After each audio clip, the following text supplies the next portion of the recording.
Your dignity is something you must protect. No one else can do it for you. But here's the thing. Some people make it their full-time job to undermine that dignity. You know the ones.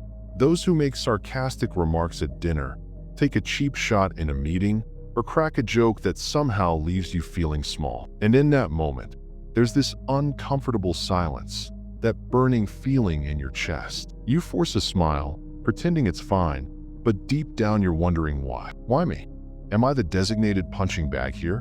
The answer is no, you're not. It's not you, it's them. And today, I'm going to explain why they do it. 6 reasons, to be exact. More importantly, I'll show you how Stoicism, yes, ancient wisdom from philosophers, can help you rise above it. No shouting, no plotting revenge. Tempting, but no, just calm, clarity, and unshakable self-respect. So if you're tired of swallowing your pride and ready to stand tall, comment yes, hit subscribe, tap the bell, and let's dive in. Reason 1. They sense weakness. Some people test boundaries like predators watching their prey. They don't announce themselves, they wait. They observe, and the moment they sense hesitation, the second they detect even the slightest doubt in your self-worth, they strike. They do it with a casual comment or a joke that digs deeper than you realize. If you let it slide, if you stay silent and pretend it doesn't bother you, they take it as an invitation to push further. They don't stop on their own.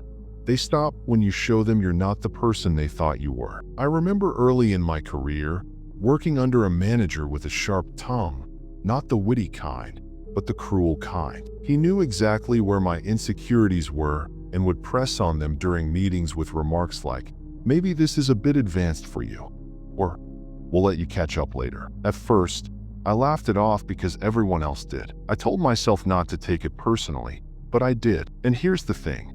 Every time I stayed silent, every time I let it go, it got worse. People like that aren't careless. They're deliberate. They're testing how much you'll tolerate. Stoicism helps here, not in the way most people think. It's not about cold detachment or pretending you don't care. It's about knowing where your power lies. As Marcus Aurelius said, you have power over your mind, not outside events. You can't control whether someone is rude or dismissive, but you can decide whether or not their actions or words will control you. You can decide whether their attempt to humiliate you will succeed. Here's the hard truth. If you don't respect yourself, no one else will. If you tolerate humiliation, you invite it again, not because you deserve it, but because you've signaled that you'll accept it. Humans naturally test hierarchies. If they don't find a clear boundary, they assume they can walk all over you. But once you stand firm and show your boundary, people take notice. The ones who once tested you, who once tried to humiliate you, they'll back off. They'll look for an easier target. You don't have to explain your boundaries. Just stand firm. And that's Stoic strength. You must protect your dignity because it's yours to defend. And once you do, something changes inside you and in how people treat you. The respect you gain isn't just from others. It's from yourself. You start trusting your own strength, and you begin mastering your response to life's challenges. That's what Stoicism offers you. Not a shield to hide behind, but the armor to walk through life upright, unshaken, and dignified. Reason 2. They want control. Humiliation is an age-old tool used to assert control. Sometimes it's subtle, other times sharp, but its purpose is always the same: to make you small so someone else can feel big. When someone publicly shames you, when they expose something personal or make a cutting remark, they're trying to take something from you: your power, your dignity, your voice. They want to see you shrink so that they can stand taller. But here's what people often miss. Those who humiliate others are often dealing with their own pain and brokenness. They feel powerless in their own lives. And instead of confronting it, instead of healing, they make others feel small to feel better about themselves. I once worked with a colleague who had a knack for putting people in their place. One afternoon, I presented an idea I'd spent weeks working on, and without hesitation, she cut me off with a sarcastic remark that made the room chuckle uncomfortably. For a moment, I questioned myself, doubted the idea I'd just presented. But then something in me, the wisdom I'd gained, told me not to play by her rules. Her power was never in the words she used.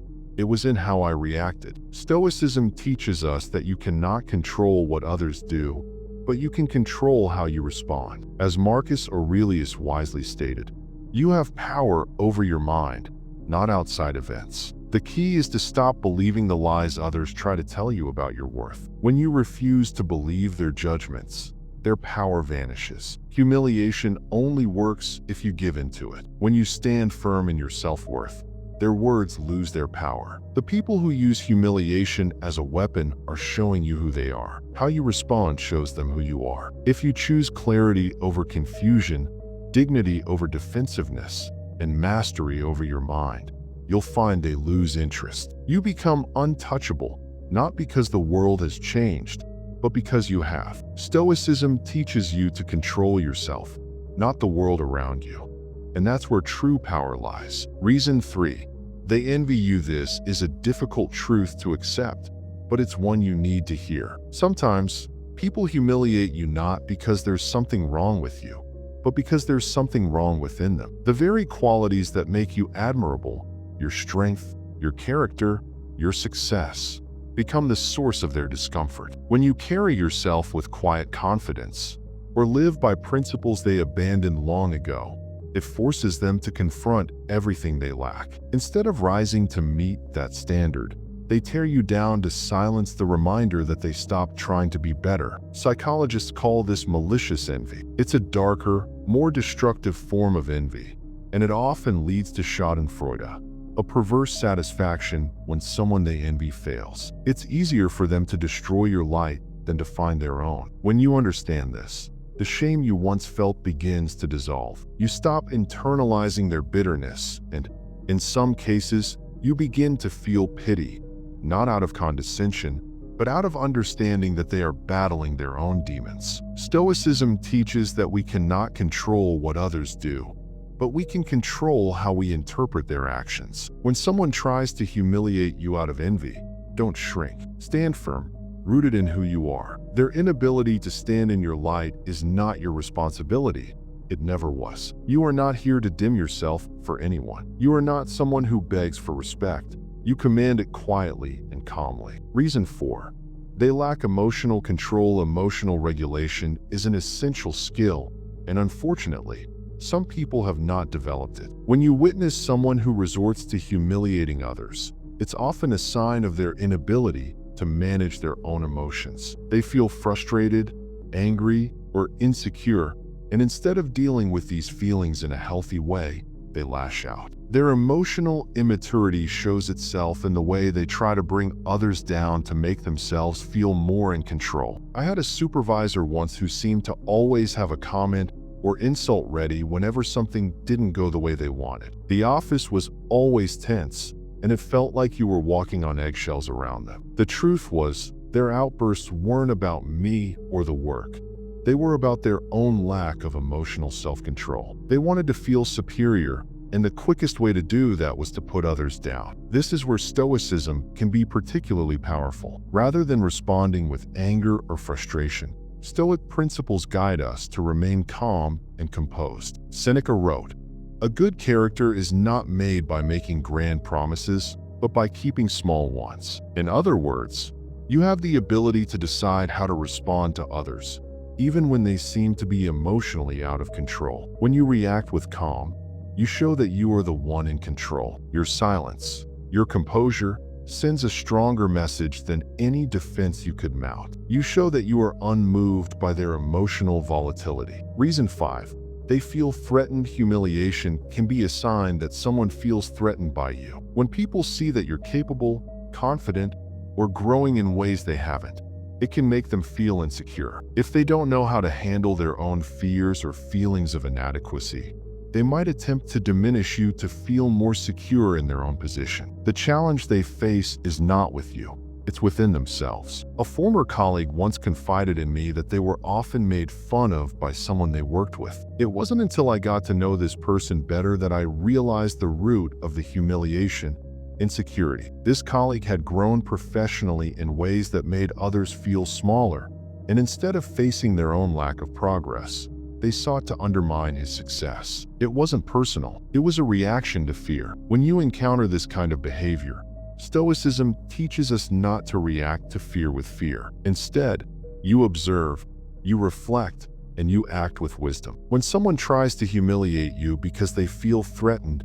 you don't have to prove anything. You don't need to engage. The most powerful thing you can do is continue on your path with integrity and confidence. By doing so, you demonstrate that their attempt to undermine you has no power over your journey. Reason 6.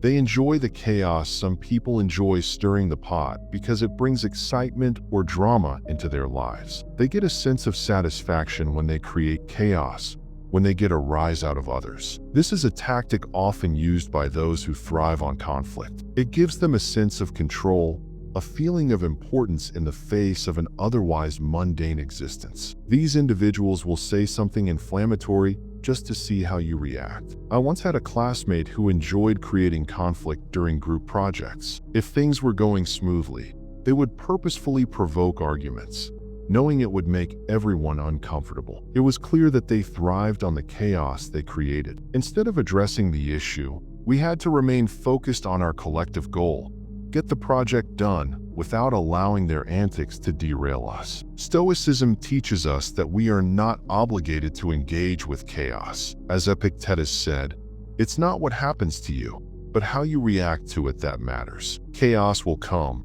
but it's your response that defines you. When someone tries to draw you into their drama, don't react emotionally. Respond with the clarity and composure that only someone who understands their own power can exhibit. Stay focused on what matters. Stay true to your principles, and the chaos will pass, but your dignity will remain intact. In every instance of humiliation, whether it's intentional or not, Stoicism provides a roadmap for how to handle it. It's about controlling your reaction, maintaining your dignity, and not allowing anyone else to dictate your worth. Life will throw challenges your way. People will try to test your boundaries, undermine your confidence, and humiliate you. But the question isn't whether these things will happen, it's how you will respond. The Stoic philosophy offers a powerful guide. Remain calm in the face of adversity, stand firm in your self-respect, and focus on what you can control: your own mind. You are in control of your response, and by mastering it, you take away the power of those who would try to bring you down. So the next time someone tries to humiliate you, remember, it's not about them. It's about how you choose to hold your ground and rise above the situation. Stay calm, stay composed, and keep moving forward. When you do, your dignity remains unshaken.